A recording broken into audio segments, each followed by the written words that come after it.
नमस्कार, स्वागत है आपका और मैं हूं आपके साथ सपना दीपक मदेशिया। बुलेटिन का आगाज करेंगे।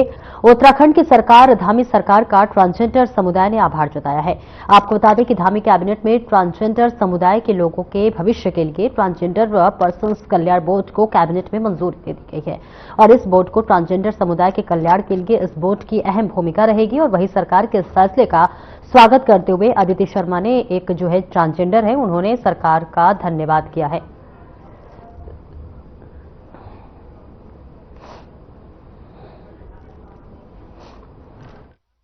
मैं शुक्रगुजार हूँ धामी सरकार की, जिन्होंने हम लोगों के लिए भी ये चीज़ें ये फैसला लिया है। और ये बहुत पहले होना चाहिए था, 2018 में पारित हो गया था। तो बहुत लेट ये सरकार को सूझा कि हम भी है इसी समाज का हिस्सा है, हमें जब बोर्ड दे सकते हैं या टैक्स दे सकते हैं तो हमारे अधिकार भी हमें मिलने चाहिए। तो मैं बहुत खुश हूँ, बहुत सराहना करती हूँ सरकार की, और कि जिन्होंने उत्तराखंड में भी ये संशोधन किया है कि ट्रांसजेंडर वेलफेयर बोर्ड भी होना चाहिए।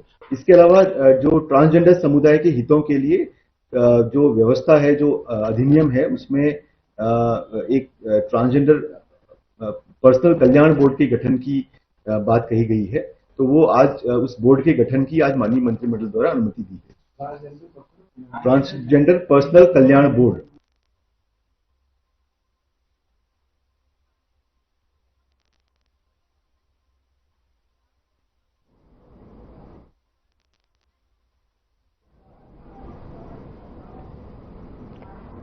और उत्तराखंड में आगामी नगर निकाय चुनाव की तैयारियों के तहत शहरी विकास विभाग ने 11 नगर निगमों के नगर प्रमुख पदों पर आरक्षण की सूची जारी की है और ये सूची उत्तर प्रदेश नगर निगम अधिनियम 1959 और अन्य संबंधित नियमों के तहत प्रस्तावित की गई है। और इस अधिसूचना का उद्देश्य विभिन्न वर्गों का नगर निगमों के प्रतिनिधित्व देना है। उत्तराखंड में आगामी नगर निगम चुनाव की तैयारियों के तहत शहरी विकास विभाग ने 11 नगर निगमों के नगर प्रमुखों पदों पर आरक्षण की सूची जारी की है और ये सूची उत्तर प्रदेश नगर निगम अधिनियम 1959 और अन्य संबंधित नियमों के तहत प्रस्तावित की गई है। इस अधिसूचना का उद्देश्य विभिन्न वर्गों को नगर निगमों में प्रतिनिधित्व करना है।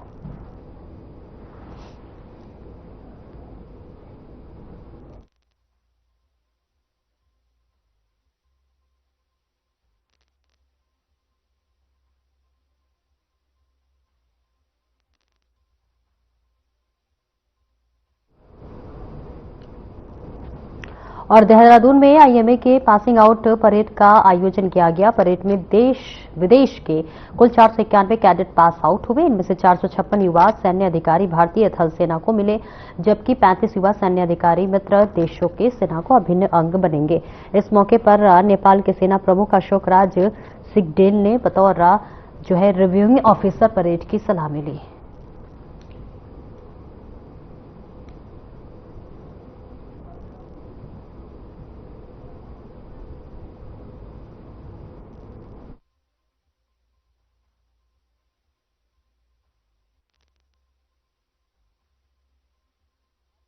शिशु विद्या मंदिर स्कूल में लोक माता अहिल्याबाई होलकर की 300वीं जन्म शताब्दी मनाई गई। इस अवसर पर मातृशक्ति कार्यक्रम का आयोजन किया गया। आपको बता दें कि बड़ी ही धूमधाम के साथ लोक माता अहिल्याबाई होलकर की 300वीं जन्म शताब्दी मनाई गई, जिसमें नर्सरी में लेकर 5वीं कक्षा तक के बच्चे शामिल हुए, जिसमें से मुख्य अतिथि के तौर पर सरस्वती शिशु विद्या मंदिर के प्रिंसिपल रामपाल रहे। आइए जानते हैं कि इस बारे में स्कूल के शिक्षक ने क्या कुछ कहा।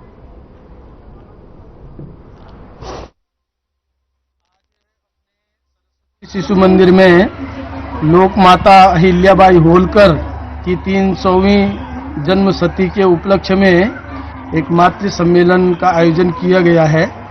अपने नर्सरी से 5वीं कक्षा तक के जितने भी विद्यालय में भैया बहन पढ़ते हैं, तो उनकी जो माताएं हैं उन सबको आज इस मातृ सम्मेलन में निमंत्रित किया हुआ है, क्योंकि माता अहिल्याबाई होलकर ने इस देश और इस समाज के लिए बहुत बड़ा त्याग किया है।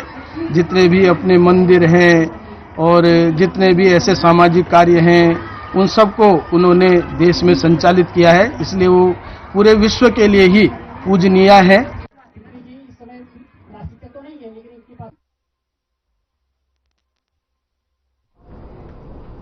और भारतीय सैन्य अकादमी के गौरवशाली इतिहास में एक और दिन शामिल हो गया है। दरअसल सैन्य अकादमी में 456 कैडेट्स भारतीय सेना है बतौर अफसर शामिल हो गए हैं। खास बात यह है कि अकादमी में 35 विदेशी कैडेट्स भी पासिंग आउट हुए हैं। आपको बता दें कि पासिंग आउट परेड में रिब्यूटिंग ऑफिसर के रूप में नेपाल के सेना प्रमुख अशोक राज ने अकादमी में परेड की सलामी ली है और वहीं अकादमी में परेड के लिए काफी समय से तैयारियां चल रही थी और ऐसे में सभी तैयारियों को पूरा करते हुए अकादमी में कैडेट्स प्रथम पारा के साथ ही जो है ली गई है, सैन्य अफसर बन गए हैं।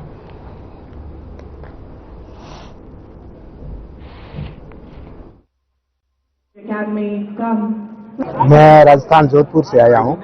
मेरा नाम कलदान चारण है। मैं सेना में था वेटनरी कोर में एज ए नर्सिंग असिस्टेंट और मेरे फादर आर्टिलरी से हवलदार से रिटायर्ड है। मैं भी हवलदार से रिटायर्ड हूँ और बेटा अधिकारियों में मतलब कमीशन लिया है। हमारा 3rd जनरेशन है और खुशी का तो बयान नहीं कर सकते इतना कि इनके कंधे पे सितार इनकी हार्डवर्क की वजह से ऑल ओवर गोल्ड मेडल है। CME जो कॉलेज ऑफ मिलिट्री इंजीनियरिंग में इसने गोल्ड मेडल हासिल किया। इधर भी अच्छा परफॉर्मेंस ब्रॉन्ज हासिल किया। बहुत खुशी के पल है, शब्दों में बयान नहीं होते हैं और मैं यही बोलता हूं कि आगे अच्छा अधिकारी बने अपनी ड्यूटी और सेना की जो देश की सेवा के लिए समर्पित। मेरा नाम लेफ्टिनेंट प्रतीक सिंह बिष्ट है। मैं उत्तरकाशी उत्तराखंड से बिलोंग करता हूँ। कैसा लग रहा है और आज और कितना मेहनत करना पड़ा इसको पास आउट आप हुए हैं एक अधिकारी के रूप में, आप आज जो भूमिका निभाएंगे, आप किस तरह से मैसेज आप देना चाहेंगे और क्या? डेफिनेटली बहुत प्राउड फील हो रहा है मेरे को आज। इट हैज बीन 4 साल हमारी ट्रेनिंग के बाद finally I am dawning the stars. आगे वाली यूथ को मैं यही मैसेज देना चाहूंगा कि ये जो हमारी सैन्य संस्था है इसे आप ज्वाइन करना इस बहुत ही गौरव वाली बात होती है और जो भी इसके लिए प्रिपेयर कर रहे हैं कि प्रिपेयरिंग मेहनत करते रहिए, इट इज वर्थ इट। हम दिखते हैं और कहाँ से आए? मेरा नाम किशन सिंह है। मैं आर्मी से रिटायर हूँ एज ए हवलदार और हम हरियाणा से हैं। तो आप अलवल। अच्छा, तो जतिन जी को आपने पहले से ये बनाने का सोचा था? जी, मेरी श्रद्धा थी कि मैं भी आर्मी में था तो हम अफसर को देखते, साहब लोगों को देखते तो मुझे लगता था कि हमारा बच्चा भी सेना में कभी अफसर बने और इसने आज जो किया है वो कर दिखाया है। जो हमने सोचा था उसने उससे भी मतलब बेहतर किया है और उम्मीद से ज्यादा किया है।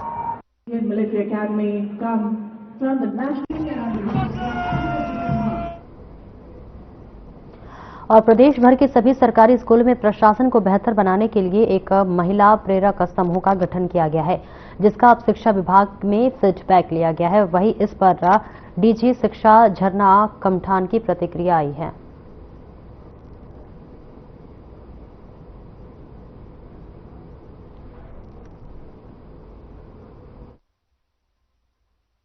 देखिए, इसमें हमने एक नवाचार के रूप में महिला प्रेरक समूहों का गठन किया गया था विद्यालयों के स्तर पे। तो अभी हमने उसका फीडबैक भी जनपदों से लिया और अभी हाल में ये ट्रेनिंग भी आयोजित करी थी ये SCRT के द्वारा और समग्र शिक्षा के द्वारा, जिसमें हमने जनपदों से मास्टर ट्रेनर्स को बुलाया था। उन मास्टर ट्रेनर्स का काम मुख्य रूप से मॉनिटरिंग का होगा, जो हमारे विद्यालय के स्तर पे कमिटीज होती हैं।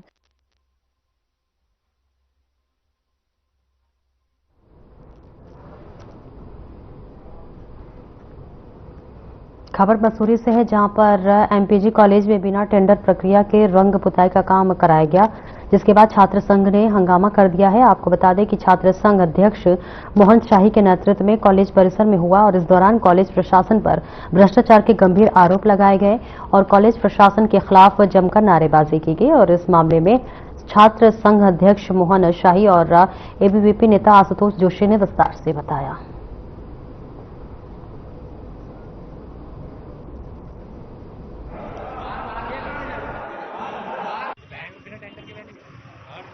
परमिशन थी आप लोगों के पास और कितने का काम था, वर्क ऑर्डर नगर पालिका जानकारी में तो कुछ नहीं। तो यहाँ पर ये पेंट वाले ऐसे ही आ गए बिना किसी की अनुमति के, यहाँ पेंट करने का काम शुरू कर दिया प्राचार्य महोदय को ये बात और आप लोगों को नहीं मालूम।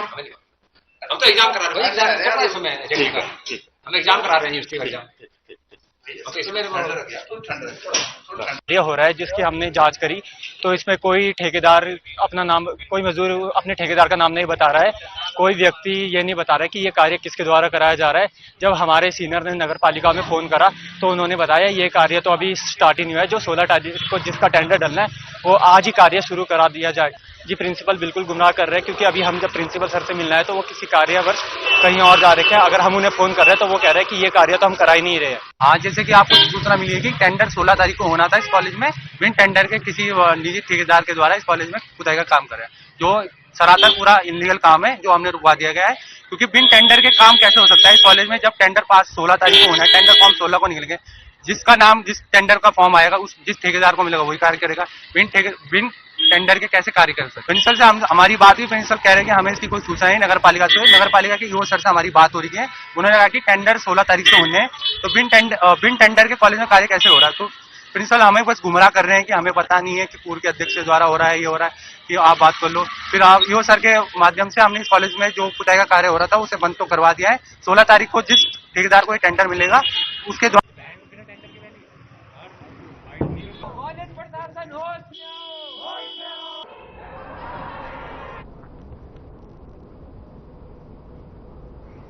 चमोली के नारायण बगड़ प्रखंड में बासीना गांव में सुबह एक गौशाला में आग लगने का सूचना मिली और गांव में अफरा तफरी मच गई, जिसमें लोगों के आग बुझाने के लिए पहुंचने से पहले ही गौशाला के अंदर बंधे 2 मवेशी आग में जलकर खाक हो चुके थे।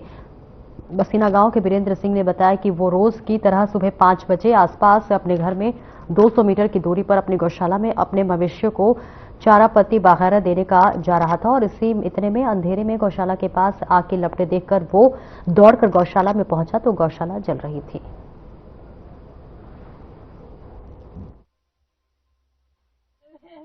जी सर, जैसे भी मैं हर दिन प्रतिदिन जो मैं अपना टाइम पे 4 बजे सुबह दूध निकालने के लिए आप गौशाला में आता हूँ, तो हम दोनों मियाँ बीवी यहाँ पे आते हैं। तो जैसे ही मैं घर से बाहर निकला तो गौशाले की तरफ आया तो मैंने थोड़ा नजरों में तो धुआं सार आग जैसी दिख गई, वो भी ज़्यादा नहीं, थोड़ा सा कम था, थोड़ी थोड़ी दिख रहा था। मैंने सोचा क्या लाइट लगाया, क्या लगा, मैं दौड़ के ऊपर आया तो तब देखा तो धुआं आ रहा था। और रुके एक छोटे से ब्रेक के लिए फौरन हाजिर होते हैं।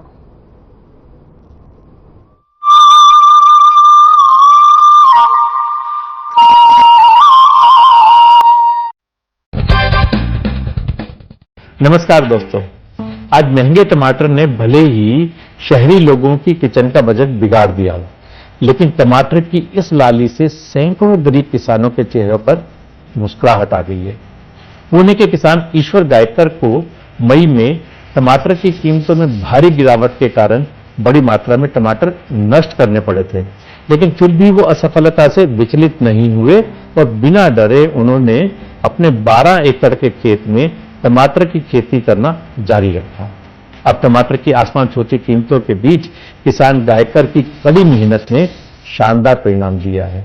इससे वो करोड़पति बन गए। उन्होंने दावा किया है कि 11 जून से 18 जुलाई के बीच अपनी फसल बेचकर 3 करोड़ रुपए उसने कमाए हैं। इस साल भी 12 एकड़ लगाया और उससे वो 12 एकड़ में मेरा अभी तक 17,000 कैरेट का है और वो कैरेट को 770 से लेके 2311 तक भाव मिला है अभी तक। भगवान के दरबार में देर है लेकिन अंधेर नहीं। गायकर और टमाटर की कहानी बिल्कुल वैसी है जैसे एक बार एक किसान की सबसे ज्यादा दूध देने वाली गाय गहरी खाई में गिर गई। उसने लाख कोशिश की लेकिन गाय को खाई से बाहर निकालने में असफल रहा। आखिरकार उसने उसे जिंदा दफनाने का फैसला किया और गाय पर मिट्टी डालनी शुरू कर दी। गाय जैसे ही अपने ऊपर मिट्टी के बोझ को महसूस करती वो उसे झटककर उस पर पांव रख देती है। किसान ने यह सब देखकर बड़ी हैरानी महसूस की और उस गाय को बचाने का उसको आइडिया मिल गया। किसान बार बार गाय पर मिट्टी डालता और गाय भी बार बार मिट्टी को झटककर उसके ऊपर आ जाती है। आखिरकार वो घड़ी आ गई जब खाई में मिट्टी भर गई और गाय पूरी तरह से समतल जगह पर आ गई। इसे देखकर किसान बड़ा खुश हुआ क्योंकि उसी गाय के दूध को बेचकर वो अपना घर चलाता था। दोस्तों, ये जीवन है, इसमें मुसीबतें, समस्याएं, स्ट्रगल, ऑब्स्टेकल्स ये सब आए दिन आते ही रहेंगे। जरूरत इस बात की है कि हम उनसे मुंह मोड़ने की बजाय ईश्वर पर यकीन रखें, पुरुषार्थ करते रहें और डट कर परिस्थितियों का मुकाबला करते रहें। किसी ने ठीक ही कहा है, कोशिश के कदम हर बार बहुत भारी रखो। कोशिश के कदम हर बार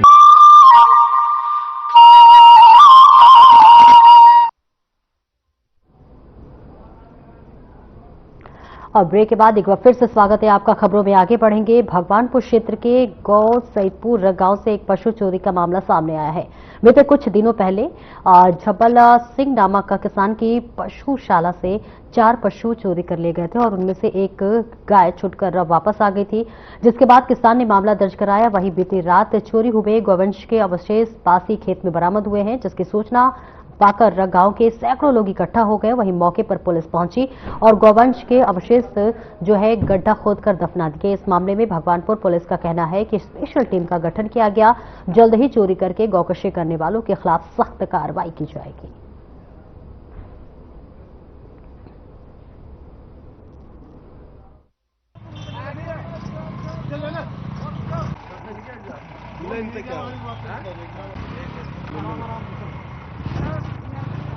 वहां पर पानी दे रहा था एक आदमी, तो उस खेत में जो है एक जानवर की खाल मिली और उस खाल को जो है देखकर फिर उसने फोन करा गाँव में।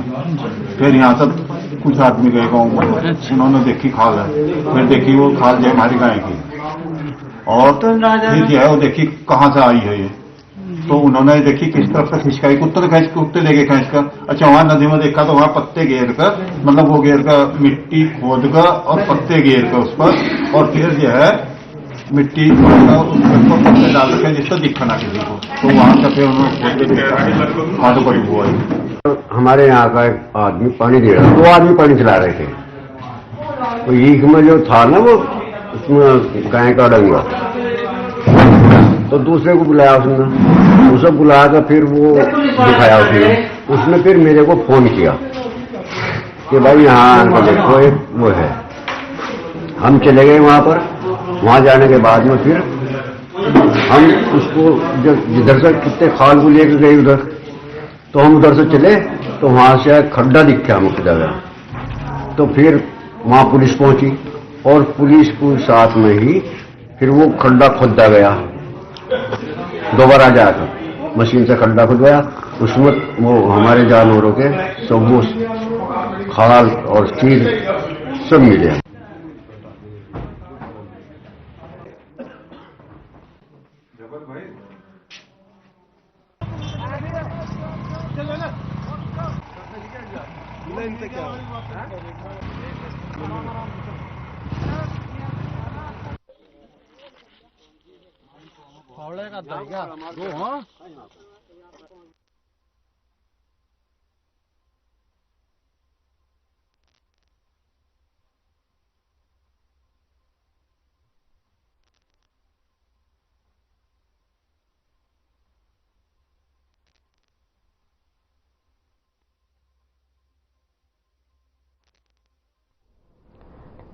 तो ये तस्वीरें आपको दिखा रहे हैं जहां चोरी हुए गौवंश के अवशेष मिले हुए हैं और इस बीच लगातार इस तरह की खबरें भी सामने आ रही थी कि गोकशी का ये जो मामला है वो कई दिनों से चल रहा था, जिस पर अब किसान लगातार परेशान होता हुआ नजर आ रहा है। पशुशाला से देखिए चोरी की घटना सामने आई है जहां पर पशुओं की चोरी की गई है और इस बीच जिन किसानों की जो है पशु चोरी हुई है उस पर उनका बुरा हाल है, क्योंकि आर्थिक तंगी से पहले ही किसान जूझ रहा था और ऐसे में पशु का चोरी हो जाना कहीं ना कहीं और आर्थिक बोझ पड़ता हुआ नजर आ रहा है। जहां पर आपको बताते चले कि चोरी किए गए गोवंश के अवशेष भी मिले हुए हैं, जिसके बाद से किसान परेशान चल रहा हुआ है। तस्वीरें दिखा रहे हैं जहां पर पशुशाला से पशु चोरी का ये पूरा मामला आपको बता रहे हैं, जहां पर पशुशाला से पशुओं को चोरी किया गया है और उसके बाद से अब पुलिस इस पूरे मामले में जांच पड़ताल कर रही है और इसी के साथ साथ उस चोर को पता लगाने की भी कोशिश कर रही है जिसने इस घटना को अंजाम दिया। हालांकि जो पशु था उसके अवशेष जरूर मिले हुए हैं।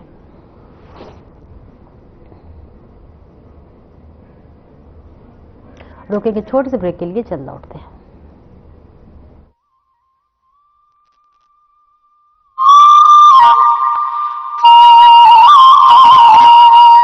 आपकी ये वुडन फ्लोरिंग सिर्फ दिखती अच्छी है या कुछ खूबियाँ भी हैं? ये है स्क्रैच रेजिस्टेंट, वाटर और स्टेन रेजिस्टेंट, टर्माइट रेजिस्टेंट और है इजी टू मेंटेन, चलती भी लंबी है। यानी मुझे भी इससे प्यार कर लेना चाहिए। Action Tesa laminate wooden flooring with German technology, get ready to be floored.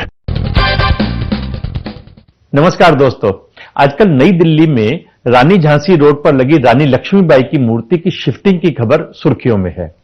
दरअसल झंडेवाला चौराहे पर ट्रैफिक सिस्टम को स्मूथ करने के लिए इस मूर्ति को शाही ईदगाह के पास डीडीए पार्क में शिफ्ट किया गया है। लेकिन हैरानी की बात यह है कि ईदगाह मैनेजमेंट ने इसका विरोध किया। यह देखकर साहिर लुधियानवी का एक शेर याद आ गया। क्या मोल लग रहा है शहीदों के खून का, मरते थे जिन पे हम वो सजा याब क्या हुए। हालांकि मुस्लिम समाज के बेतुके विरोध को देखते हुए पुलिस फोर्स के साथ संगीनों के साए में मूर्ति को डीडीए पार्क में शिफ्ट कर दिया गया है, लेकिन ईदगाह मैनेजमेंट ने इसके खिलाफ हाई कोर्ट की पहले सिंगल बेंच में और फिर डबल बेंच में अपील की। यहां उसे हार का सामना करना पड़ा। डिवीजन बेंच ने फटकार लगाते हुए यहां तक कहा कि झांसी की रानी लक्ष्मीबाई राष्ट्रीय हीरो हैं, उनको धार्मिक रूप नहीं देना चाहिए, वो सभी धार्मिक सीमाओं के परे हैं। आप इसको धार्मिक रंग देने की कोशिश कर रहे हैं, आप सांप्रदायिक राजनीति कर रहे हैं और वो भी कोर्ट का इस्तेमाल करके। ये दुर्भाग्यपूर्ण है। दोस्तों, हमारा ऑफिस रानी झांसी रोड पर ही है, इसलिए मैं हर रोज मूर्ति की शिफ्टिंग के अरेंजमेंट पर लगातार नजर रख रहा था। इस पूरे इंसिडेंट को देखते हुए मुझे 30 साल पहले का वो किस्सा याद आ गया जब मैं आरएसएस के कार्यक्रम में शामिल होने के लिए हरिद्वार गया था। वहां भारत माता का मंदिर भी है। वहां मेरी मुलाकात मंदिर की स्थापना करने वाले महान संत स्वामी सत्यमित्रानंद गिरी जी महाराज से हुई। मुझे इस बात को बताते हुए गर्व महसूस होता है कि स्वामी सत्यमित्रानंद जी ने ही 2003 में साधना टीवी चैनल का उद्घाटन किया था। उन्होंने मुझे खुद भारत माता मंदिर के दर्शन भी कराए। 8 मंजिला इस मंदिर में पहली मंजिल पर भारत माता की मूर्ति लगी है और दूसरी मंजिल पर वीर स्वतंत्रता सेनानियों की तस्वीरें और मूर्तियां स्थापित की गई हैं। उनका मानना था कि आजादी की लड़ाई में जिन्होंने भी अपने प्राणों की आहुति दी या उसमें जी जान से हिस्सा लिया, वो सभी हमारी देवताओं के समकक्ष हैं। अब आप खुद सोचिए कि एक और ब्रेक के बाद एक बार फिर से स्वागत है आपका। बढ़ेंगे खबरों की ओर, जहां गुरु गोविंद सिंह महाराज का प्रकाश पर्व 6 जनवरी 2025 को गुरुद्वारा श्री हेमकुंट साहिब में धूमधाम के साथ मनाया गया। गुरु पर्व के उपलक्ष्य में 14वीं बार गुरुद्वारे में 29 दिसंबर को निःशुल्क स्वास्थ्य शिविर और स्वैच्छिक रक्तदान शिविर भी लगाया गया, जहां पर कार्यक्रम के संबंध में आज गुरुद्वारा में हेमकुंट साहिब के अध्यक्ष नरेंद्रजीत सिंह बिंद्रा ने शहर के तमाम राजनीतिक, सामाजिक और धार्मिक संगठनों के साथ एक बैठक की, जिसमें गुरु पर्व को लेकर चर्चा हुई। साथ ही गुरु पर्व को हर्षोल्लास के साथ मनाए जाने की रूपरेखा तैयार की गई।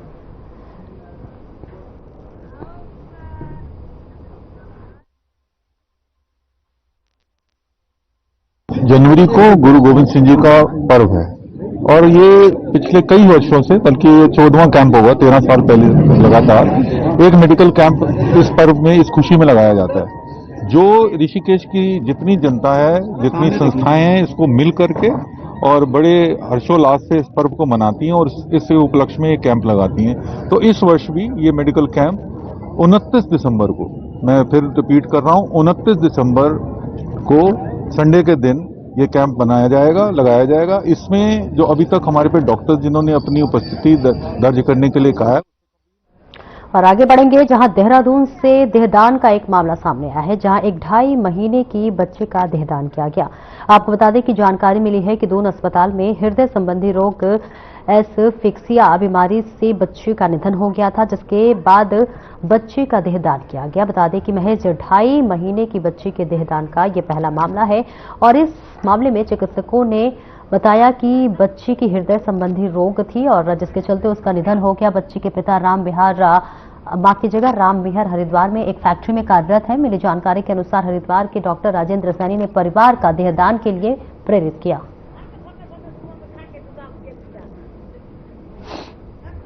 ये जो लड़की जो है ये इतवार को, मतलब 8 तारीख को करीब दोपहर में पैदा हुई थी और ये इसको एकदम बर्थ एस्फिक्सिया करके हम लोग बीमारी बोलते हैं, मतलब सांस लेने में इसको दिक्कत थी। तो उसको फिर काफी प्रयास करे, इंट्यूबेट भी कर दिया था, जिसका वेंटिलेटरी सपोर्ट करते हैं, उस पर भी हमने उसको रखा। लेकिन इसको हाइपोक्सिक इस्केमिक एन्केफेलोपैथी HIE करके बोलते हैं, बर्थ एस्फिक्सिया के साथ वो भी हो गई थी, बर्थ एस्फिक्सिया के साथ। तो काफी प्रयास करे और उसका ब्लड प्रेशर भी नहीं हम मेंटेन कर पाए, तो उसके लिए भी काफी दवाइयां दी गई। लेकिन हम फिलहाल इस बुलेटिन में इतना ही। दीजिए इजाजत। नमस्कार।